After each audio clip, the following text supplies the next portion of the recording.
Thank you. Thank you. Thank you. Thank you. Thank you. Thank you.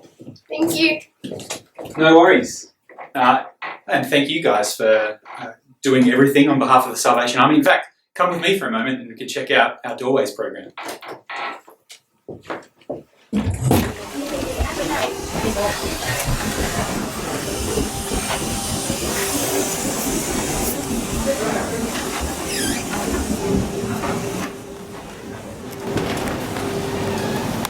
Here we are, the Doorways program. Oh, right. The Doorways provides when people are moving into their own homes. So you can kind of see what people get if they're moving into their home for the first time. That's something separate, so that's unique to the rest of the other stuff. But it is something that we help with. And up here is all the toiletries and school stuff. So. Are we able to film in here? Yeah. So we've got a bunch of clothes, which is, we've got an excess of them. The bins are a bit full downstairs, but women's handbags for sanitary packs for women that don't want to just be handed sanitary items out in the street in plain view. We can give them discreetly.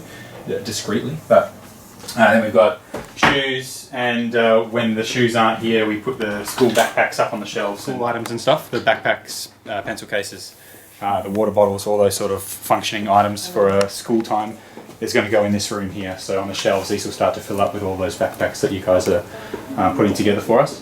In fact, you can probably see some of the ones that we have from other donations just down here. So those are probably empty at the moment, but as we also start to receive donations of extra pencils and stationery and that sort of stuff, we will fill those bags up for people to take home. So the fact that you guys are giving them to us already put together means there's less for us to do here when someone comes through needing it. Any of the food? No worries. So all of the food, first off, we'll start to fill these shelves back here. See, we're a bit empty at the moment, so when we start to receive your goods, these will be filled up. And then as those are ready to be used, we start to move them over to the marketplace itself, which I'll show you properly in a moment. So for people that come in, do they have to share their personal information, like their confidentiality? Like what happens with that? Do they need to be... That's a really good question. All of the clients that come to see us, it does benefit them to share as much of their story with us as possible. So anything shared in one of the sessions with our Doorways staff is confidential in itself. So no one else outside can access that information. It's between the client and us. And so knowing fully what their story is from as far back as they're willing to go really helps us to provide the level of support that we need. Tailored to them. So yes, they do share with us, but we keep that confidential ourselves. Volunteer other than donate? So we receive all of the donations. When it comes to the long-lasting food items that you're going to bring in, individually we are stacking them on these shelves here. As you can see, they all have a value attached to them, and that's because this simulates an actual supermarket for our clients. They can come through here and treat this like a Coles or a Woolworths, and just with the $40 or $30 that we provide them to spend while they're here, they'll be able to then assign that $40 and spread it out amongst all of these items and try and make that last as long as possible. It helps people to remember that there's value attached to these items and that you're not caught off guard when you go back out into the Coles again and you're having to spend your own money and you go, well, I got all this for free before. It is for free, but it gets you thinking about how, if I had $40, how can I make that $40 last and for as long as possible.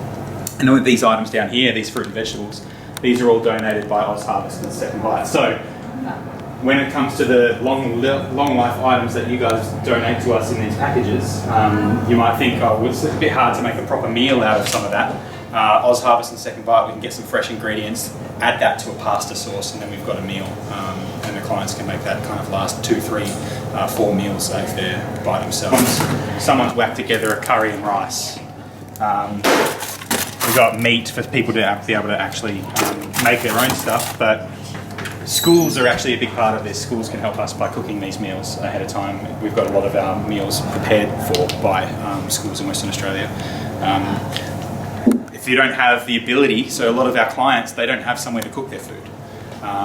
But they might have somewhere where they can come and borrow a microwave. Having a pre-made meal is kind of the option there. So instead of getting a lot of these ingredients, which requires having a kitchen, they can grab a bunch of these pre-made meals and head out to their local hostel or the service that they might, the drop-in service that they might be heading to that day and borrow their microwave to have their lunch. It's these little things that you kind of forget about when you're out on, when you're not out on the streets yourself. The things that you take for granted. Not having a can opener to open your food, or having somewhere to cook it. The only option for some of our clients is the barbecues at the local parks. And I don't know if you've ever tried to cook spaghetti bolognese on a barbecue. It doesn't take, it takes a lot of effort to get a pot to boil on a barbecue, especially when you've got to turn it on every 30 minutes. So this really frees our customers up, our clients up to be a bit more free with the stuff that they're acquiring. How often are they allowed to come here? How often? As often as they need, but that's within reason. So if someone comes to us on Monday and they're back here on Wednesday, but they took enough groceries to last them a week, that warrants, based on the relationship that we're trying to form with that individual, that warrants us asking a few different questions. So maybe a client comes to us and the first time they share their story, they neglected to tell us that they also have 4 other people who are struggling at their house. And so they tell us that it's just them, we give them $20 to spend on just them. They get home and it's not enough for the 4 other people that are living at their address. And so if they come back Wednesday, we can ask them, hey, this should have lasted you by yourself a week. Is there anything you're not telling us? And then if they're ready to open up about those other people that are staying with them that are also struggling, then we can adjust how we help them to suit. But it also helps us make sure that people who are coming to get help from us actually need it, and they're not just trying to get free stuff. I would just leave out on the benches vegetables, potatoes, onions, all the Oz Harvest fruit that doesn't quite get taken but you don't have any use for yet. We can keep it fresh a bit longer in here. The white buckets, you'll see, those are the soup that schools cook for us.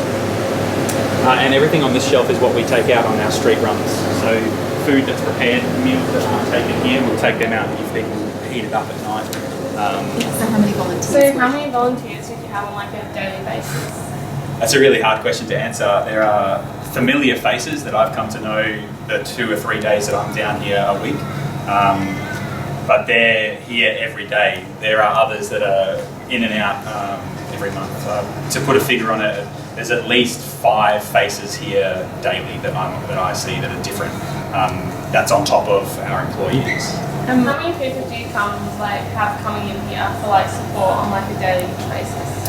As far as I know, it's roughly between 30 to 50 people every day coming through our service. And having seen the shelves, you can imagine how frequently we're having to restock those items and how frequently we need to have access to donations to give to those people. You can kind of tell that it's brand new. This one looks like it's definitely been worn a bit. Yeah. If it's brand new, we can hand those out to our Christmas appeal at the end of the year. Oh, yeah. Families come through and they can pick brand new items to then be able to provide those items to their families. Okay. Second-hand stuff, it's whether we have a salvo store that we send that to and they can sell that at an op shop price and then we get that money back to provide services. Or clients that come through, if they are in here looking for some stuff that they need, they happen to spot it and they go, oh, that'd be nice for this. It's well within our power to kind of go, absolutely, yeah, why not take it for that situation. But it would probably be a needs basis based on that individual, for sure. And what are the hours that you guys work here? So is it 24/7 or? The opening office hours for Doorway's program would be between, I think it's 8:30. I'll get an exact number in a second. 8:30 till 3:30. So it's normal office hours. Right, okay. Kind of 9 to 5, but it starts a bit earlier. And just 5 days a week? 5 days a week, yeah. When it comes to the outreach stuff, when we go out into the community, that's every day of the year, and then on the weekends, Friday, Saturday and Sunday night. Right, okay. But that's kind of us taking our doorway to people. And is the marketplace, does that operate in the same sort of hours as the rest of the Doorways program? Or? Yeah, the marketplace is attached to the Doorways Right, program, so it'll be Monday to Friday 9 to 5, and the idea would be everyone gets what they need to get them through the weekend, the closest weekend, Right. until they need to come back to us. Awesome.